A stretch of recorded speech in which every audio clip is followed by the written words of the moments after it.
Welcome to the Insight podcast. My guest on the show today is Knibbs.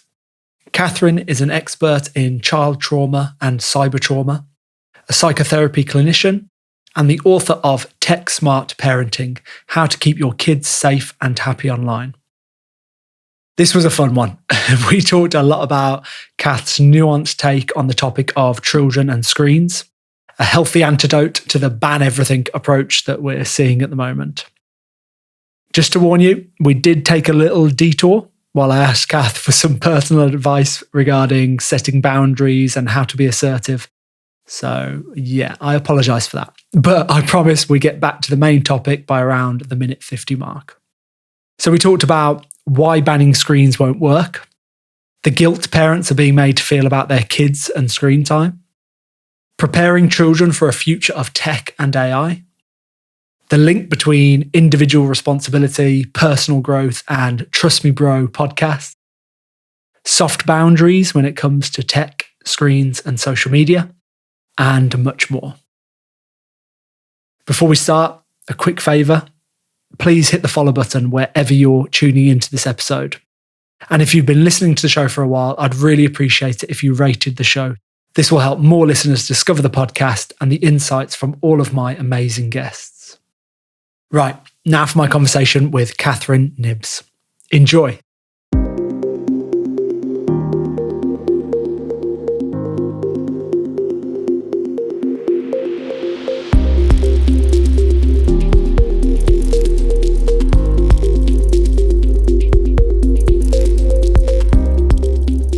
Right, why won't banning screens work? So let's start with a definition. When you ask that question, Sam, what do you mean, or what's your understanding of screens? Good question.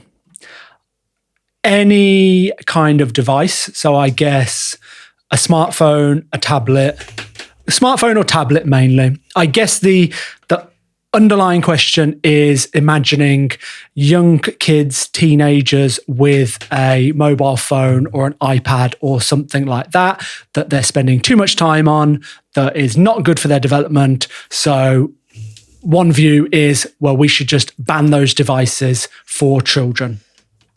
Yep. So that would be, that's an interesting aspect. What I'm going to do is just tell you what the children told me in primary school.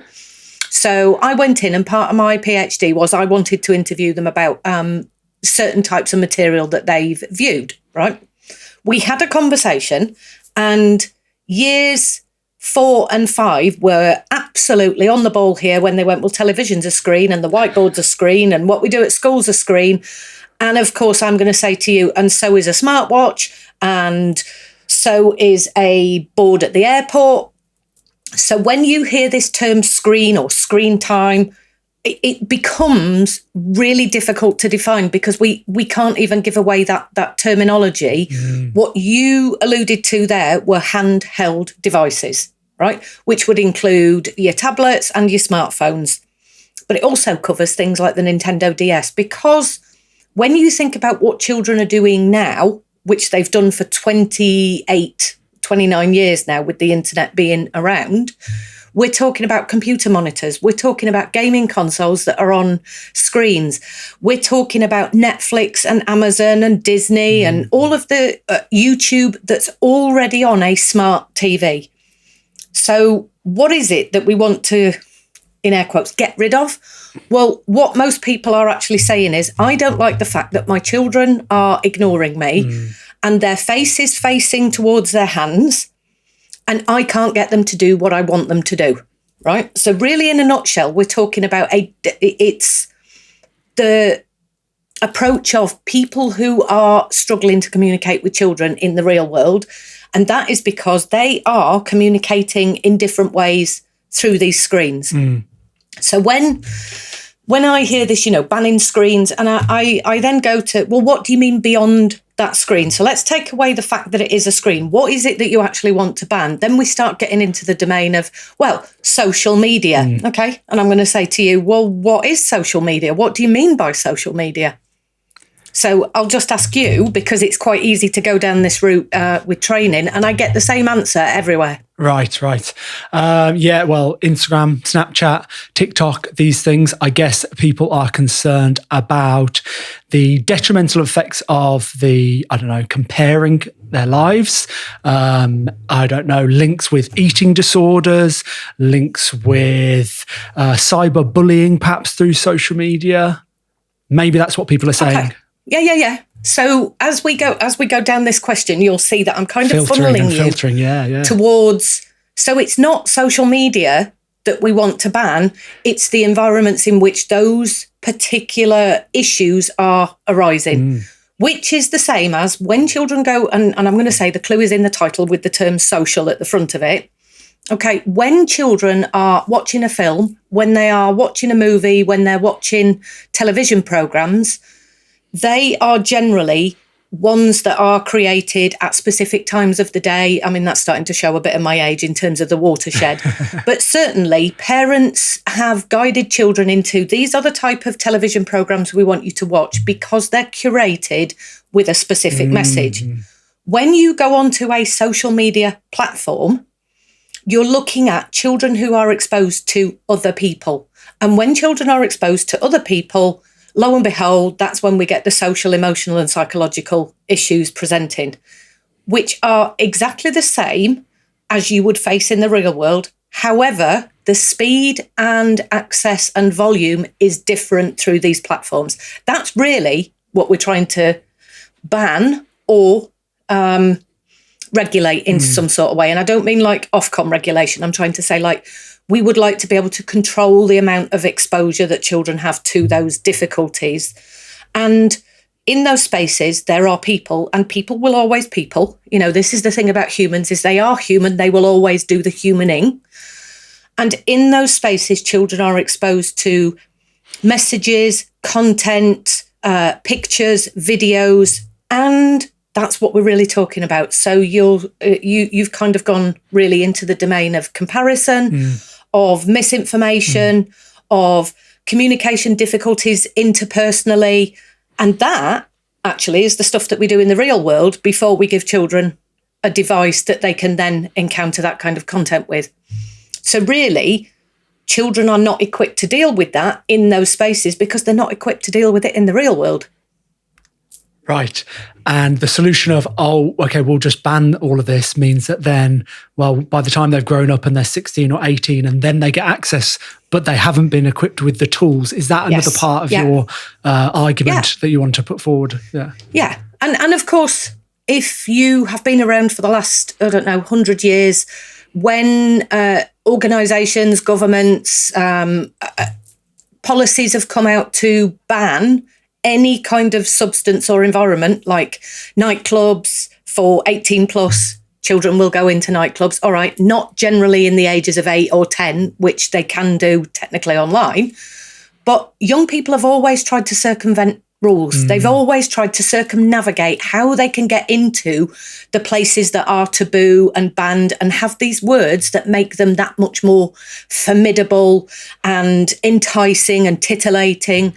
So when we say ban alcohol, children will get other people to buy the alcohol, or they will make sure that they're drinking the alcohol at home where they can say, well, actually, it isn't against the law, Kath, which is technically true.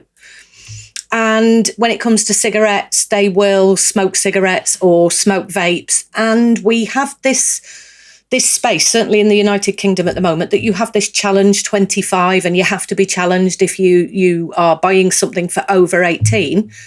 And children are still getting drunk and having sex and smoking vapes. And so banning isn't going to work anyway as a principled approach. It never has done. Interesting.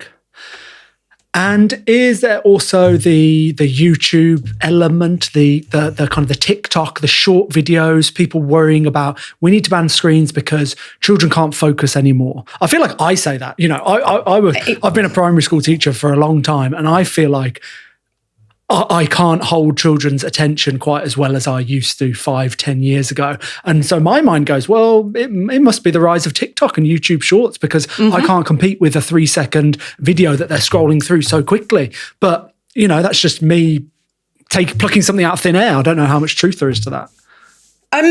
So this is where I get on with Pete Etchells really well, right? Because this past guest on the show, by the way, people. Yeah. So this gets into a domain of cognitive psychology. And in cognitive psychology, we look at what is attention. So in my book that's coming out later on this year, I talk about, William James talked about, attention is where you're focused on one particular thing at the detriment of everything else.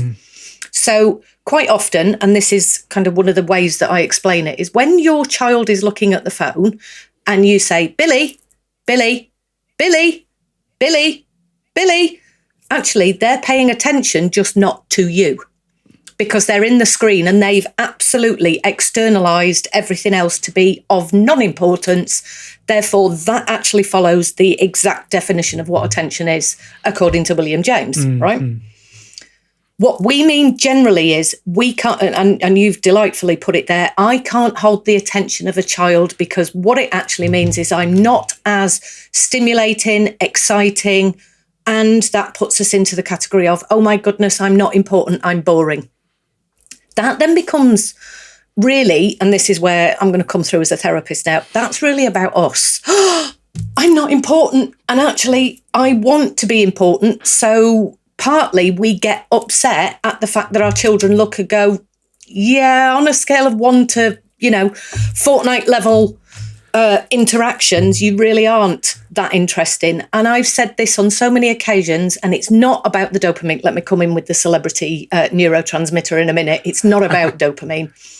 But often, and this is something I've watched in the gaming environment. So I use as a therapist gaming, and I can hold a child's attention for 45 minutes. And it's not because I'm better than anybody else. It's because I can have a conversation with them, and I know how to time it when we're playing a computer game, because I know where the natural pauses in the game are for me to be able to ask a question. So what I do is I understand the territory that the child is in when I'm trying to engage with them. But if I go back to my children, who are fully grown adults, they're at the latter end of their 20s, when they were playing games, and this is in, the early 2000s, I would be looking, going, holy moly, this is cognitive processing like I've never seen before. They would be watching something on the screen, paying attention to all the information that was coming in about the scenario. They would be talking to their friends online. They would be saying things like over here, and I would be sitting really confused as to how, unless it's ESP through the screen, how does the other player know where they mean? So what I would get is certainly cues about geographical spacing in the game. So what would happen is when they'd got the headsets on, you can hear just by where somebody is placed as to where they are on the map. But also they're paying attention to the map, and that's attention grabbing information that I had missed because I was watching the bit in the middle. And what I would notice is my two children would be enacting a game and they might be with 30 other players. This is just like group flow in a sports match. It's unrivaled as to how they communicate in that space. And then they would come out of the game and they'd go to school, and the teacher would talk really slowly, because actually, when it comes to education with 30 plus children in a room, you have to go at a speed that is generally matching one of the slowest children to learn. Okay, the academically brilliant get bored. What we've done is created an environment of gaming, of information like on the YouTube and the TikTok and the Instagram, where children are saying that's irrelevant, that's important, that's irrelevant. And it's a little bit like the speed of the swiping, the speed of the control. It is boring in the real world compared to online, because there is so much stimulation. And whilst we're critiquing children have less attention, they're actually processing more. And the way I can liken this is, certainly, I don't know if you've noticed, as we're talking on this podcast, because of the bandwidth of the internet, we've pixelated a few times. Okay? Now, in terms of a monitor, if my refresh rate is fast enough, that wouldn't happen. So for me, cognitively, I'm watching the refresh rate of children's brains exceeding what we were used to. And we're still talking like a 360p video from the early days of the internet. Does that make sense? I've waffled on massively there to get to the point. No, and it's funny because at one point it froze, so I might have looked a bit clueless at one point when you was talking. I don't know if you noticed that, talking of bandwidth and laptops failing, but I'm glad it's all cleared up. But yeah, I think so. But then couldn't someone listening go, okay, well, isn't that an argument then for banning screens? Because yeah, if their minds are now moving that much quicker and need that much more to keep their attention, isn't that an argument for not letting them play all these crazy fast-paced games and watching these crazy fast-paced movies? I don't know. So perhaps, and that would be if we were in the 1900s and following the Victorian process of children who need to be ready to work in factories, for example. Okay. And I'm just thinking about the education system of the 1900s, which was prep everybody to be a generalist, but not a specialist. And actually, we now live in a world where AI is coming and AI is going to be moving that fast. So if we don't support our children in these spaces to learn and to be those fast processors, they will be left behind, because it isn't AI that's the problem. It's people who don't use AI and don't understand AI that are going to be left behind. And that is why, I mean, I'm pro-parent, I'm pro-tech, but I'm also, let's take a step back and look at this metaphysically. This is a world, you can't have a temper tantrum and say, right, I don't want AI. There we are. I'm going to fold my arms. I'm not having AI. Because, okay, you do that then, because actually AI is here. It is going to move. And it's almost like people saying, I ain't getting on a boat. I'm not getting on a plane. Look at how dangerous it could be. It could be, and sometimes it is. But actually, look at what these modes of transport have facilitated. Look at the way technology has moved us forward from the Industrial Revolution. And I suspect there was a lot of people who did not want factories being built and who were suggesting, and I think we've had this over time in terms of certainly it's going to ruin us as a species. Whereas, and I don't want to get too philosophical, if we go all the way back to what technology actually means, we're talking about tools that facilitate and support the progression of a species. And screens are part of this space, and they are a necessary part of a child's education nowadays. If we do not give them the changing world and we do not give them that pedagogical and kind of underpinning of how to become an adult in a world of technology, they are going to be left behind. And I understand the harms. That's my job. I work with the harms. But you know what? The argument that comes up so often, Sam, is people say, but if we didn't have the screens, you wouldn't be dealing with them harms. Correct. But I also deal with children who get bullied in the playground, who are sexually abused, who are beaten and neglected. And that all happens in the real world. And certainly in the space of safeguarding, we still haven't prevented real world abuse of children yet. So there's something about we haven't got our house in order, and we have the capabilities of doing it slightly differently with technology when we all come together. But when we're fighting and saying, no, I don't like it, I'm not having it, I don't want my child to experience it because there are potential dangers, then that child is missing out on an environment because of the fear of the potential that it might happen. Because the other side of that argument is it might not. If your child is educated in how to report or how to steer themselves away, not to put the responsibility on children, by the way, but to steer themselves away, there is a way that they can say, okay, this is like spotting, I don't know, games on Roblox. So they go in, they have a look at the Roblox games and they say, I don't want to go in those games because I know that, for example, there's the Huggy Wuggy Monster or there's Smiler or whatever it is that's going around at the time. But what we do say is, And the moment you make that noise of, no, you can't go in there, well, now a child wants to go in there. Interesting. Yeah.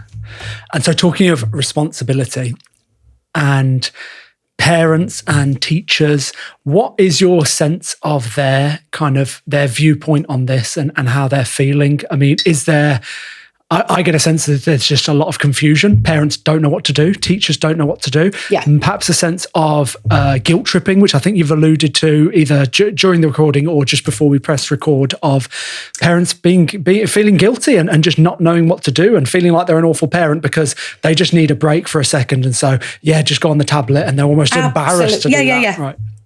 Yeah.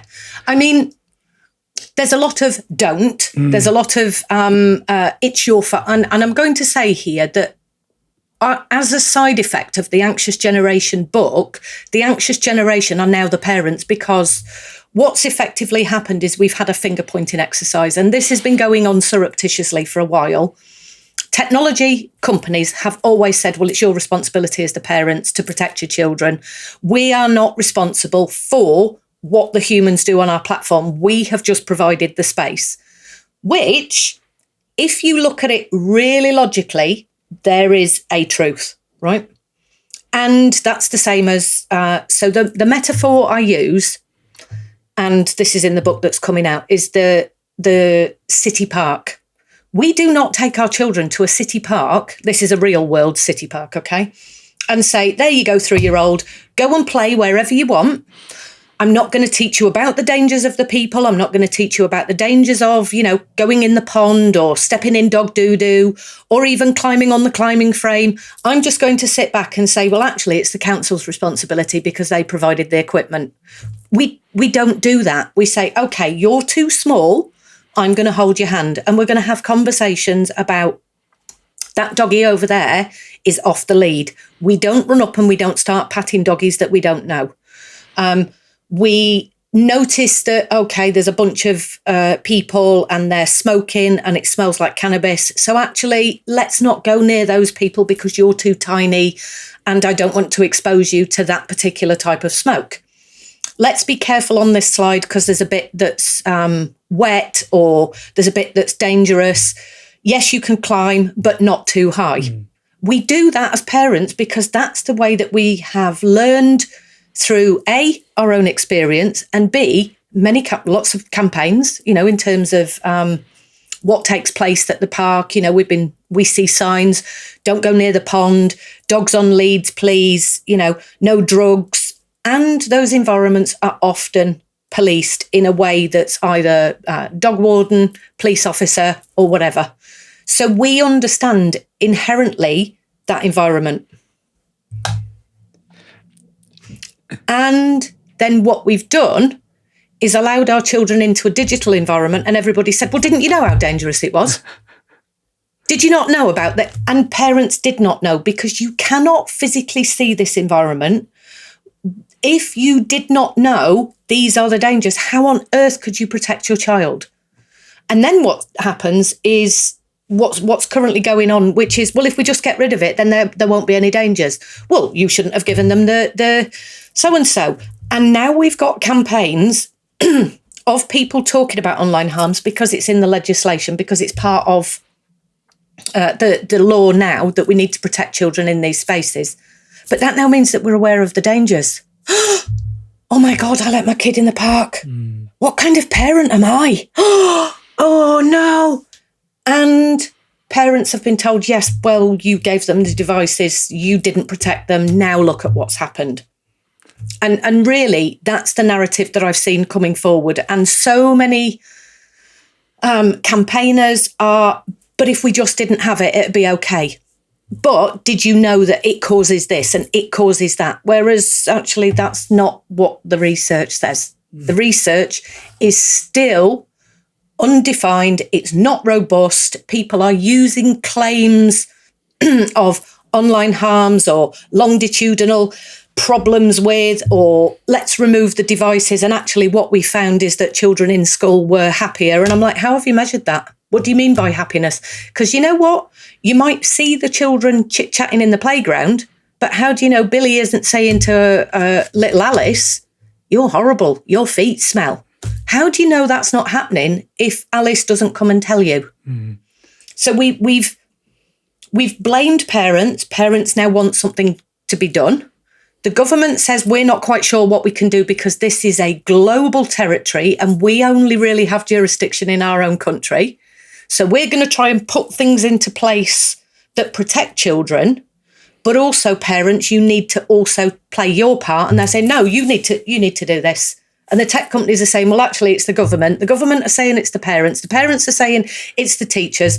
Teachers don't know whether they're coming or going at the moment, because not only do you have to be a teacher, you have to understand all aspects of life, which include gender, sexuality, online safety, sexual education, taxes, everything.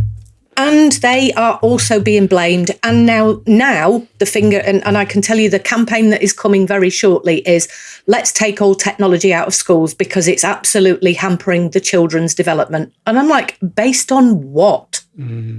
So that's where we are. That's what's currently happening in terms of what parents feel, what teachers feel. So you think that might be coming, a complete ban of technology, just going full on? Yeah, because this is, oh yeah, we're going back to it. Certainly chalk, paper, pens. Interesting. And that's because people have a misunderstanding about. So this is definitely coming on the back of, and it's being driven a lot by the campaigners around. Let's get rid of tech. This is the edu-tech. This is let's start attacking schools and saying, stop using interactive whiteboard. I'm a child of like the 1980s when we had computers in school. So this has been around for a long time. And we've moved to a place where teachers can now show videos of something to support what it is that they're teaching, because I'm sure I don't need to tell you this. All children have different learning needs and we cannot ascribe to, I say this, you regurgitate it and write it down, and you might not even understand it because all you're doing is copying from the board, to use a phrase from school. And actually, the children that I work with are neurodiverse. They have social and emotional learning difficulties, and they do not learn in an ascribed one-size-fits-all manner. Technology supports so many varied learning styles that actually we would do a disservice to children to remove it. Right. And going back to what you said about the tech companies kind of washing their hands of responsibility, I listened to Mark Zuckerberg on Theo Von's podcast recently. And at one point he said something about, we make these platforms, but people don't have to use them. Like I make the tech, I make the apps and whatever it is, but it's up to it's individual choice whether you actually use them. And I'm like, but hold on, but if they're so kind of pervasive in our society and everyone's using them, then surely there is a bit of responsibility on these tech companies to make these as safe as possible for kids and even adults as well. I don't know what you think about that. Yeah. Well, this goes back to, now I have said this repeatedly since before doing my first book.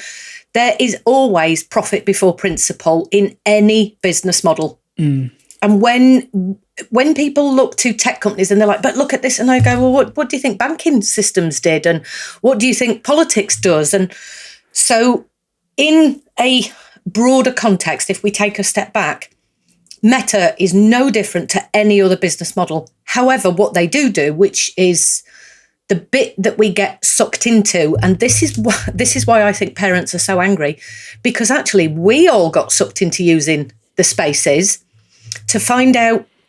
I don't know if you've read or you know of Shoshana Zuboff's book, which is about surveillance capitalism. No. Okay. So Google, and this is why I laugh when people are like, oh, AI is going to take over the jobs. And I'm like, no, AI has been programmed on 25 years of human interaction. It is only regurgitating what humans have provided it. Okay. So it hasn't built its own level of complete sentience and thinks for itself. It is a regurgitation machine. And I'm going to go ... at this point in time. But what Mark Zuckerberg has done is created an environment that says you don't have to use it. And early adopters, the people who are like, well, I'm going to go and see what it's like, often go into that environment and they are more than willing to sacrifice some of their own data, some of their own time, some of their own humanness in going and using this technology. And then what happens is they then tell their friends about it. Oh my God, I'm on this new platform. That is a model in psychology, which is why so many people drive cars. It's why so many of us listen to podcasts nowadays. It's why so many of us are buying into, well, everybody else is, therefore I should too. That is such a human process that Mark Zuckerberg knows this. He's used psychology professors and psychology graduates to help him build his business model. Mm-hmm. There's certainly an approach from behavioral economics. There's an approach from certainly how do we tap into what it is that people really want. They want to belong. They want to be where their friends are.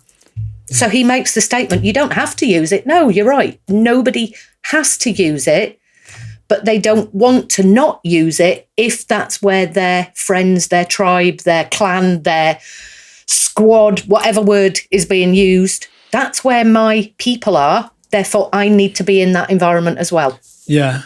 But what are your thoughts as well on the moral responsibility that these companies have, like Google as well, like whoever else, TikTok, and the owners of that? How much does the responsibility lie with these companies? Because is that where so much of this guilt comes from for the parents? I suspect it's the same model as when Henry Ford created the car that was then picked up by many people using it. There was no need for seatbelts. There was no need for speed restrictions. There was no need for some of those moralistic interventions until people had died. And I suspect this is the space we're in at the moment, because there are families campaigning about their children have died. That's the bit where I say, okay, that is a real devastating impact of being in these spaces that really put children at risk of being exploited, manipulated, and encountering other bad actors and humans. The moralistic aspect is, yeah, absolutely, he is a dad. If he was to put his hand on his heart and to say, do you know what? There are children dying. Really, I should be doing things differently. That goes back to that profit over principle. And I think sometimes people can detach themselves from the moralistic side of things until, and this is the space we're in now, we fine them or they're taken to court, or as it would be in America, Congress makes some new rules that say, okay, you are not allowed to do this now. Those rules that are coming in are going to be about algorithms. They're going to be about how children are manipulated in a business sense. But the morals of being a good parent, that's the bit that I'd love to see in this territory. And I don't think we ever will, because, and I'm not going to distance diagnose here, there are certain personality types that run businesses. Yeah. Quite often words like sociopath and psychopath get used. Right, yeah. There's a few people you could be hinting at there, I reckon. Yeah, and you know what? When I think of like television shows that have taken place over the last, certainly 15, 20 years, and I think just how vulnerable people get exploited, right? So let's just take Britain's Got Talent. Oh, okay, I was about to say Britain's Got Talent. I can remember just feeling so awkward that we're wheeling out this vulnerable person and making them think they could be famous and just laughing at their awful performance or whatever they say. And it's like, whoa, hold on. This is not right. And that's called Schadenfreude. And I talked about that in terms of you've been framed. But I remember, certainly going back to the 80s, Game for a Laugh was the program that was on when I was a young child. And it was all about, in air quotes, ethical pranks that I now look at as a therapist and go, wow. Yeah. Not only did I dislike, and I've never understood the fails channels that exist on YouTube, because some people get really, really hurt. Yeah. And what we do is we laugh at somebody else's expense. Now, I totally know that is a human element of personality or characteristic.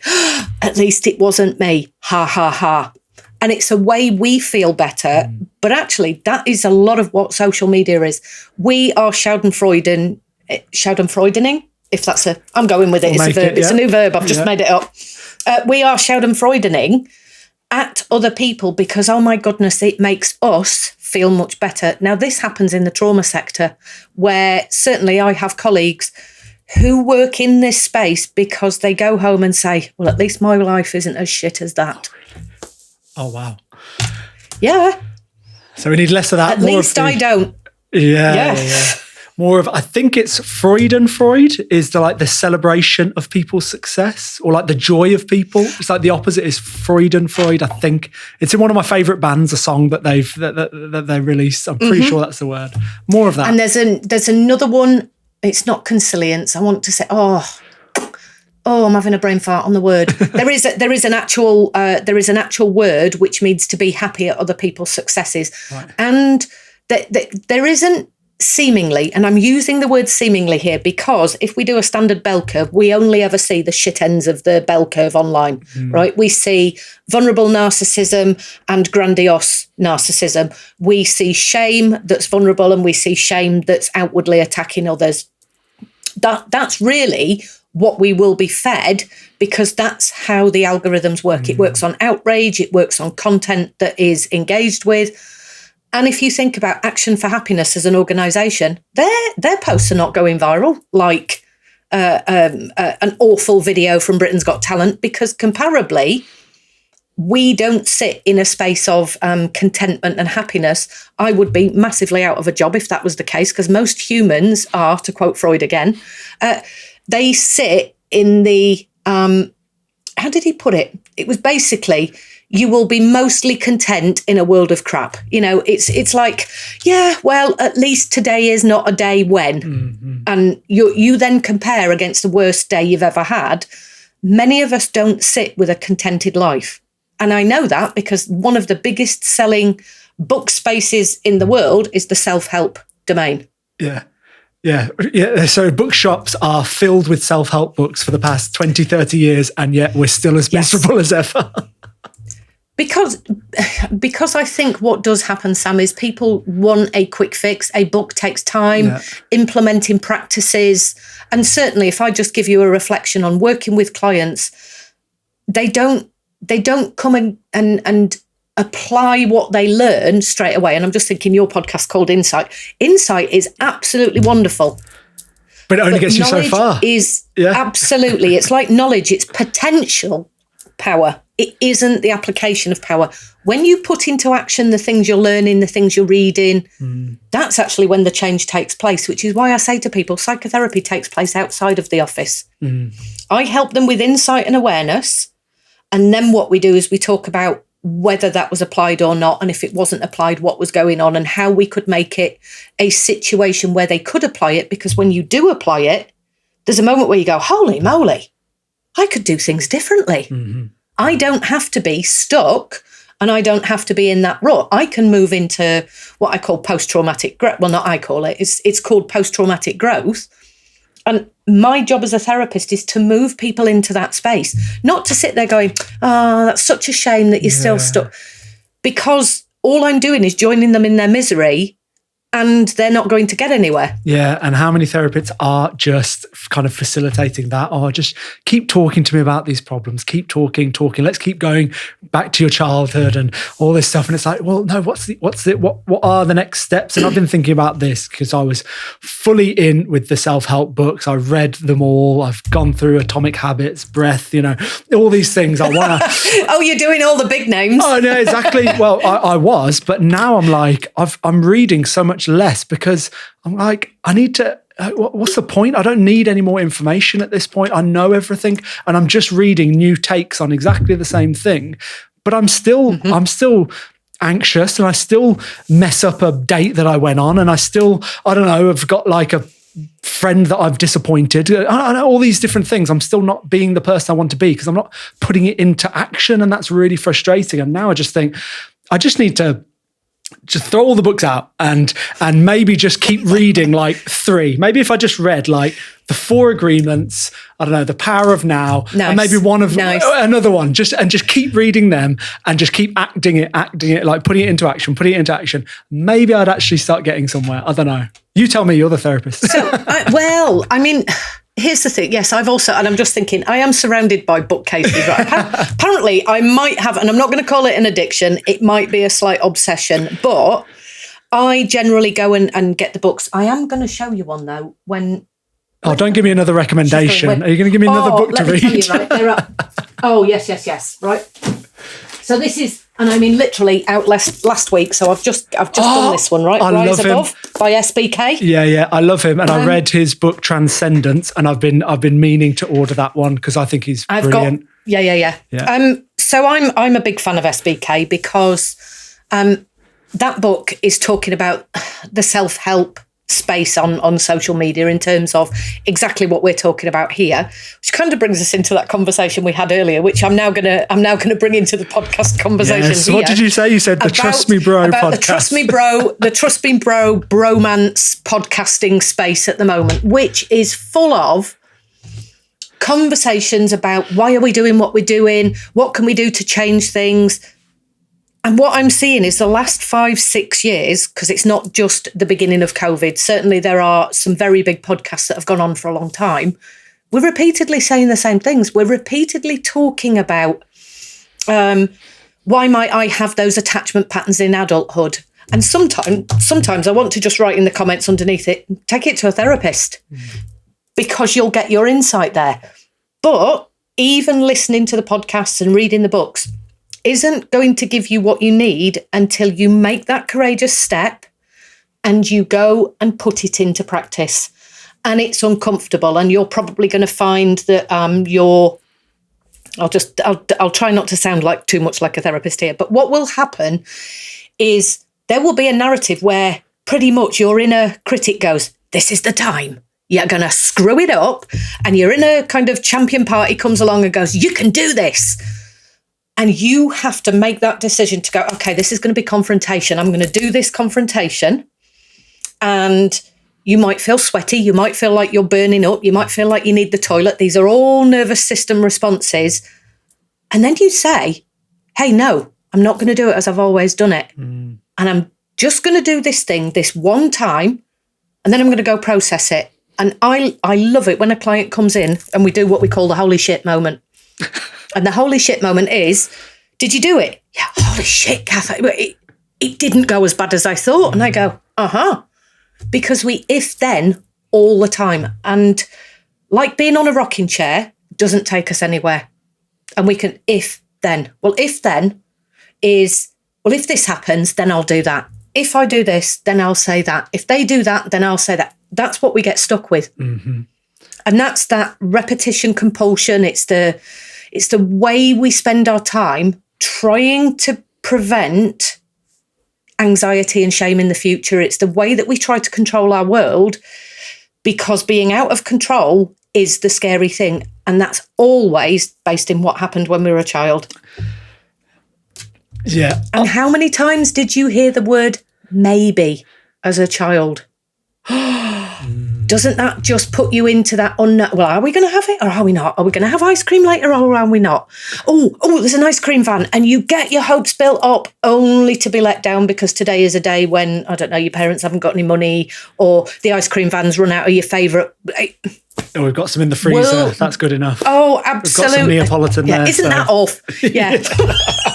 We've got it at home. Yeah, I don't want it when I'm at home. I want it now. Not the same. So, yeah. So in our childhood, we face these disappointments, and then what we really tell ourselves, and sometimes it's unconscious and sometimes we actually know we're telling ourselves, I'm never going to feel this feeling again because it's rubbish. I don't like disappointment. I don't like shame. I don't like rejection. I don't like loneliness. I don't like. And then we spend our adult life trying to minimize and remove every single one of those instances. And that is why we're all so knackered. Yeah. So I could just go down this rabbit hole so far, and there's so many things I want to ask you about this. I'm thinking, as we started off on the subject of screens and tech, that maybe we'll go back to that. But before, I do want to ask you one thing while we're on this topic, and because this is my podcast and I can ask what I like, and Absolutely. It's all about me. Because what you were saying there, and that, like the holy shit moment, and also the doing uncomfortable things. Like the one thing that I struggle with is, I think sometimes like boundaries with maybe family or friends, and like being really clear about what is okay and what's acceptable, and no, I don't want to talk about this, or take that example. I don't want to talk about this. Can we stop talking about this? And feeling really uncomfortable when I'm like firm, because I don't know, the youngest of 5 siblings. I have maybe always been like the quiet, soft-spoken one that's just, yeah, Sam, you just get on with it. And so I struggle being firm, just in a relaxed kind of, not a stressed way, without someone saying, all right, chill out, Sam. And that winds me up so much.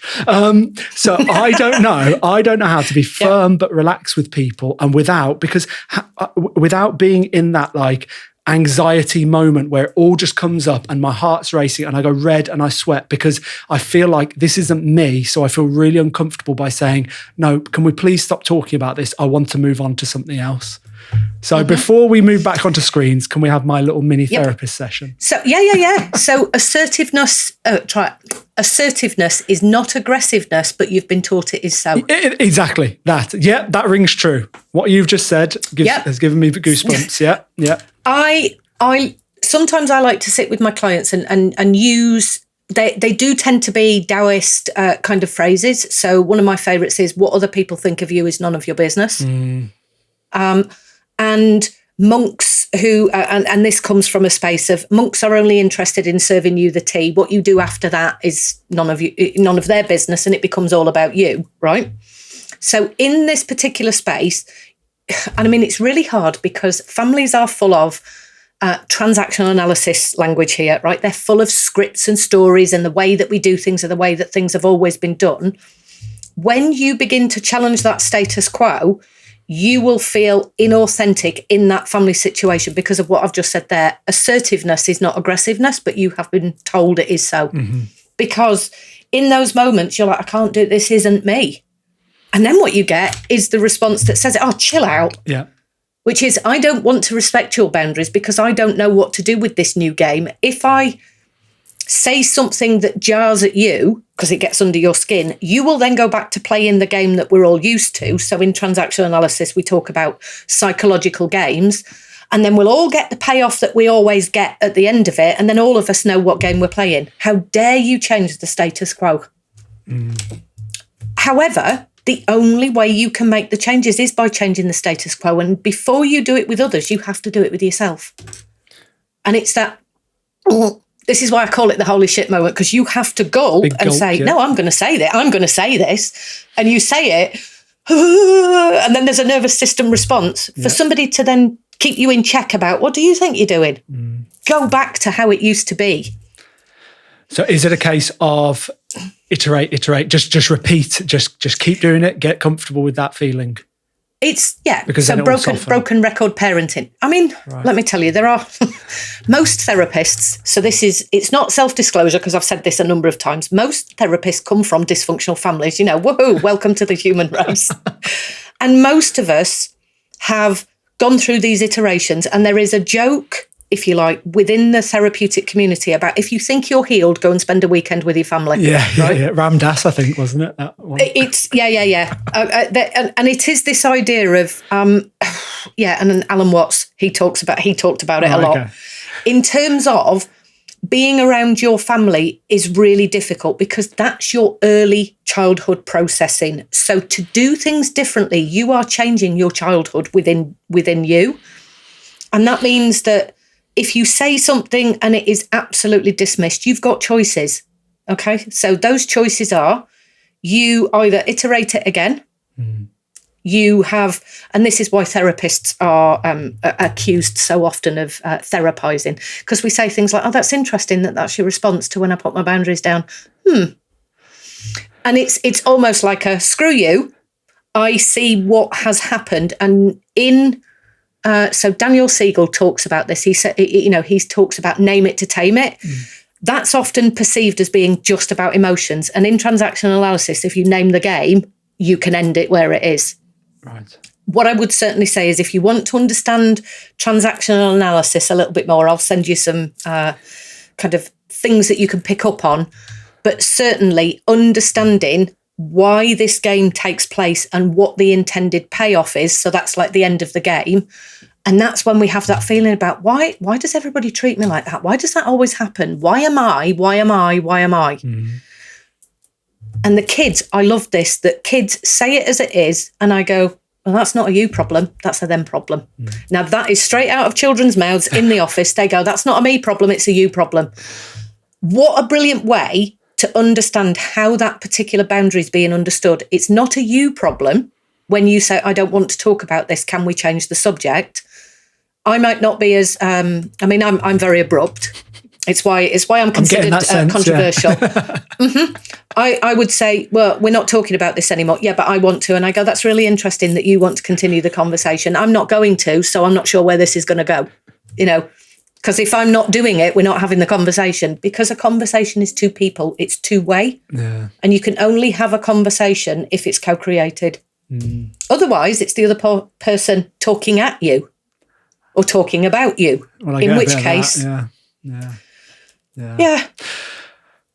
And sometimes you just have to walk away. And that's often what happens for people who come into therapy, is they learn what to walk away from,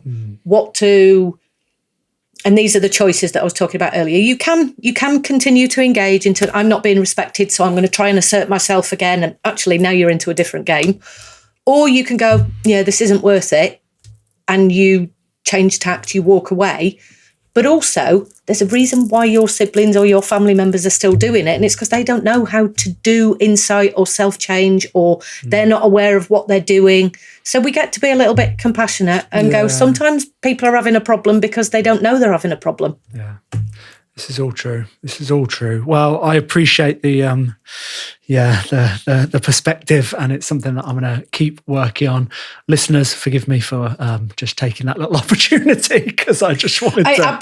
Do you know, I'm going to do a little bit of self-disclosure. I don't get this right with my kids and my family. Right. Okay, like I said, my kids are adult, and sometimes we will get into this space, and one of my children is really. Very similar to me, so he will say things like, "Do you talk to your clients like that?" And of course I have to go, "No, because I'm not involved in an emotional relationship." And yeah, I screwed that up, didn't I? Or actually, I'm at fault there, and that is probably the biggest learning curve that I did as a therapist. Is sometimes I'm an arsehole. We all have to look in the mirror sometimes, don't we? For sure. Yeah. Okay. Well, maybe if we go back to screens and tech for a little bit to round off the conversation, because I'm imagining the title of this podcast episode, I'm going to have to throw a few things in there now. It could be Trust Me Bro. No, exactly. Trust Me Bro University. Yeah. But, I mean, we've talked about why this is a more complicated subject. We've talked about responsibility. We've talked about that, parents don't need to be feeling so guilty. I'm just wondering, maybe to round off, if we could think about, I don't know, some of, if you want to talk about any of the major questions or concerns you sometimes get from a parent, but then also we could maybe just skip into some practical steps that you recommend for parents that would be really beneficial. Does that sound right? So in the new book that's coming out in July, they're all the questions that are asked, and I've attempted to answer them. Which are the ones that often come up? How much screen time is too much? Is my child addicted? What do I do if I think they're being groomed, if they're being exploited? What do I do?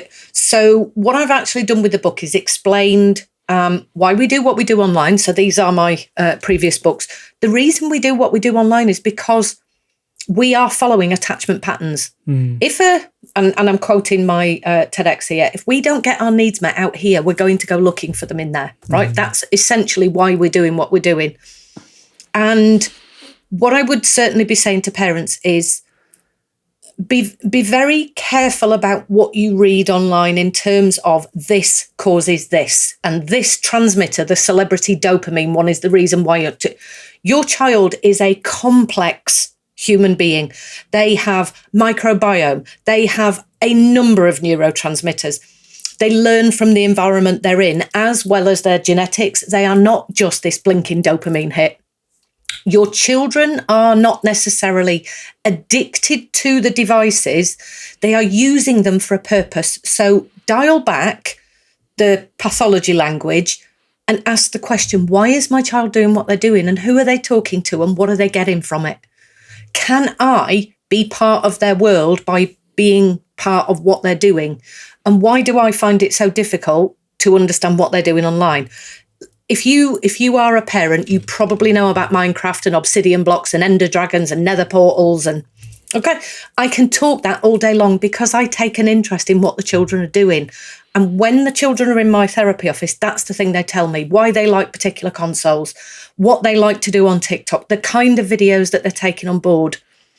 But I have conversations about what it is that they interact with. So what kind of content they're consuming and what that helps them understand about the real world, and what kind of people they're following, and what they might be feeling about being in those spaces. And the health and wellness and body image space is really complicated. It can be detrimental. And what I've really done is sit with parents and children and say, okay, how did they get to this information? Because if we think about eating disorders, which you mentioned right at the beginning of us having a conversation, eating disorders don't just come from interacting with content online. It's messages that we give them in the real world. It's messages that they see on television and on adverts. That's about who do you think you are? Not who do you think you are, but who do you think you are, and how do you think you understand the world, and what does that mean? We have conversations. And I think we've got to a point where we're not having conversations as much as we used to. And this is the part where I'm going to kind of lean in and whisper to the microphone because we keep picking up our phones and doing it ourselves. So there is something about check yourself. Yes. I mean, that's going back to a check yourself before you wreck yourself meme. Check yourself, because actually children, as I've said earlier, monitor what's happening in and around them, and they are only doing what we have been doing for 28 years. We don't get off the hook here, because actually there's a lot of children who have had absent and distracted parents, because we are the ones who are at the mercy of the messages that we see online. Oh my God, you should be a better parent. You should be doing this with your parents. You should be doing sleep training. You need to be doing this. You need to be doing that. You haven't eaten this. You need to do that. You haven't done your self-development. So we are the product that has created the children. And then we're like, and you're on your device. Yeah. Let me tell you the most uttered sentence. How come she can? How come he can? How come they can? Why can't I when they can? We're not allowed phones at the table, but they are. We're not allowed to do this past 6 o'clock at night, but they do. So when we think about technology and screens, we have to think about everything we do and what we do as a family. There are allegedly less people sitting at a table and having dinner together now compared to 50 years ago. And I'm like, understandable, because we're all very busy and we work different hours, and whether parents can be back together in that setting is, again, something that is definitely or has changed. But also this is about, what is it that you think's going on with your child? What is it you think that they're doing? And have you explored that with your child? Rather than what you're being told at the minute is, children of this age shouldn't have this amount of time on the screen, and children who do this are definitely going to develop, pathological disorder. Children who are doing this, there's a lot of misinformation about screens because we're focusing on the wrong metric, rather than, okay, think about where your child is going. When they look at a screen, they are going into a digital city park. So think about what you need to educate them on. And don't blame yourself for giving your child a device because you need to cook the dinner. Don't blame yourself because you use a device in the car. And this is one of those don't videos I've seen. Don't do this, putting a phone on the back seat so that a child can watch it in the car journey. You will ruin your child's emotional regulation. I'm like, or perhaps it's a child with autism that doesn't do very well on car journeys because they get restless and they get irritated. And actually, this is your way of being able to drive safely. Because If you've got a child who keeps undoing the buckle and shouting at their sibling because they're overstimulated by the car moving, you need to do what's needed for you as a family. Yeah. And that's the bit that I see the most, Sam, is we are, don't do that. You're ruining your child because you are giving them technology. Okay. I introduced my children to technology when they were 2. I took them on the computer. I bought a specific game and I said, this is called a computer. You learn a computer. And when they went into nursery, they were capable of using a mouse and they could communicate and they could use technology for what it was created for. Yeah. That digital literacy and everything. And I can picture friends, children and people and young children in my family that have just been kind of shown the way and have been set a good example and have just learned how to use it effectively and safely but also maybe had some boundaries and is it something that you think should be put in place? Are there any non-negotiables? Are there any boundaries, or is that not the way to approach it? But is there some things about a certain amount of time on it, and then also the time where no, we're doing a family thing with no screens, no phones at the dinner table? That seems like a good thing to me because we're talking, we're face to face, and of course there are times when maybe that's not not always appropriate, or you want a little chill time and do that and don't feel guilty. But is there any kind of firm boundaries that you would say are okay or recommended? So in terms of boundaries themselves, I talk about those that are malleable. I don't suggest that we put down concrete boundaries because there are always going to be situations when you have to negotiate or move that boundary a little bit. The moment you move what a child considers as a concrete boundary, then you become untrustworthy. So I generally use phrases like, we don't have phones at the table. And if a child says something like, I don't know, it might not be a child, actually, it's generally adults that do this. I've got a work email, or I've got, for me, certainly if I'm working with BBC, for example, they might say to me, we're going to phone at such and such a time. So I will say, I'm going to have my phone at the table because they're calling at such and such a time. And I'm aware that means I'm going to sacrifice my dinner or whatever it is that I'm doing for me to do a media interview. Everybody knows this is my job now, so they know that I do get certain types of interruptions, but in most cases it's down. What I find fascinating is most of my friends who know what I do cannot wrap their head around the fact that my phone stays in my bag out of the way, and I don't go on it as much as other people think. My kids laugh and say, how much is your screen time? And I'm like, well, it depends on what you're measuring, because I might be listening to a podcast, in which case the screen is open and it's going to measure screen. So again, that's that metric conversation. But if we go out for a meal, we don't have phones at the table because we're having a conversation. And recently I was out with family members and one of them took their phone out of the bag. And I actually said, is the conversation beyond you, or are we talking about something that doesn't interest you? And they actually said, it's not interesting. And I said, absolutely fine. They sat on their phone because I recognise you're all talking. So I'm an engineer. My children are educated and in engineering spaces. It's not for everybody around the table. We were geeking out on certain types of technology that are coming in. Yeah, that's boring. So I can understand why this family member took out their phone. Right, yeah. They're not in work. They're not doing what we're doing. They don't understand engineering. This was awkward. Usually we pick up our phones as a self-regulatory mechanism. Oh, for sure. So I will have a conversation about, it's a non-negotiable to be at the table, but in this circumstance, I totally get why this person pulled out the phone. And what I was doing was recognising, we're all having a conversation that doesn't include you. I can understand why you've taken your phone out. Yeah. So some soft boundaries, some permeable boundaries or something, we'll call them. and lead by example. Yeah. If I say this is a non-negotiable and then I do it, that's not very good modelling for the people that I'm trying to give the non-negotiables around. This is what I help parents understand. It's not about ending the game at a particular time. It's understanding the game, but also understanding if it's gone into extra time, you need to be able to move that boundary. And if that means that dinner's gone cold, so be it. The child knows that, but also we then have conversations about how do we prevent that in future? Well, you don't start a game 15 minutes before dinner's ready. Because you have to take an active interest. Yes. Lead by example and also be involved, not just, let children get on with it and then kind of pick up the pieces, I don't know, 6 months down the line when things haven't quite worked out the way you thought they would have.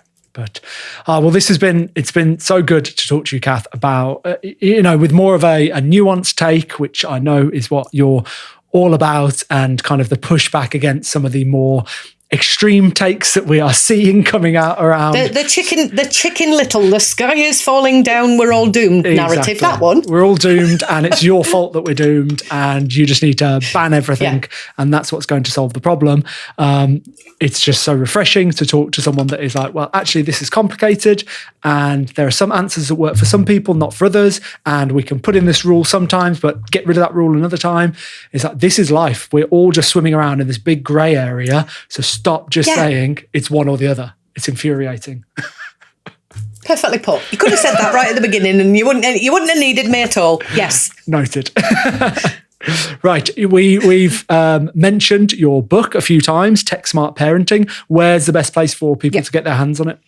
So you can pre-order it right now from Waterstones, WH Smith, Amazon, all of the online bookie places, and it will be on the shelves during what will be the summer holidays, because it'll come out at the end of, I think it's 31st of July is its actual print publication date. But if you order it online, generally you get it a day before. I've noticed that happens with the books that I order. Definitely. The books that we both order too many of and don't get round to reading and don't put in we're not talking, move on from that, Sam. Right, I do have 3 quick fire questions that I throw out to every guest if you've got time. Okay, so the first one is, what's one lesson you wish you'd have been taught when you were a child? That really, I would say it's around understanding my own intuition. That how do I want to say that? The lesson I wish I'd had was believing in myself, really. And that didn't come from parents, it didn't come from education, but actually one of the things I think we know as human beings is we know ourselves deep down, and paying attention to my intuition would have been really helpful if somebody had said to me, this is the thing that matters. Mm-hmm. The next one. Is there a habit that you've introduced into your life, or maybe a habit that you've got rid of that's helping you feel happier and healthier? So the biggest habit, and this is one that I've introduced in terms of paying attention to it. So it's not really one that I've introduced. I've always been a fairly good sleeper, but paying attention to my nighttime routine and morning routine. So the amount of sleep that I get and then what I do around that. I'm a bit of a tech and I have geeky software that measures sleep and heart rate variability and all sorts. Nice. Yeah. Little things that for me, like a sleep mask has really helped me, and getting up early, seeing a bit of sunlight has helped, I think. I think you and I might be following the Huberman protocols there in terms of what we're doing. Just saying. Just saying. And the last one, talking of books as well, if you could give everyone in the world one book, which book would you give them? I would certainly start with the Parenting from the Inside Out. Okay. The reason being, I think if we can all sort our way of parenting, because this is really the screw up that we've got with intergenerational trauma. Right. So it's a book by Dan Siegel and Mary Hartzell, and it's an exploration into how were you as a child, how were you raised, because you are going to, without quoting Philip Larkin's the verse here, you are going to parent like your parents, and you're also going to take all of the other things that you think you're doing differently and you're going to kind of change the way you parent. But if we could do it with the knowledge of in utero development, attachment, understanding babies between 0 and 3 years of age, we would have a much better society. Brilliant. Nice recommendation. Okay. Well, Kath, thank you so much for your time. It's been an absolute pleasure. Welcome. And it's been a a whirlwind of. I've had a blast. Good. That's what I love to hear. And yeah, if you ever want to come back on the show, I think we could talk about a lot of different things. So I'd really love to have you back on if that. That sounds good. I'll have to wait till I've handed the PhD in and stop me procrastinating and doing other things. That's fair. Right. Well, thank you so much. And yeah, looking forward to get this. You're welcome. Cheers. Okay, thank you for tuning in. I really hope you found my conversation with Kath insightful. If you did enjoy the episode, please do share it with friends, family, and colleagues who you think would find it interesting too. And remember, you can also support the podcast by following and rating the show on whichever app you're listening on. Okay, thanks again, and I look forward to bringing you another episode soon.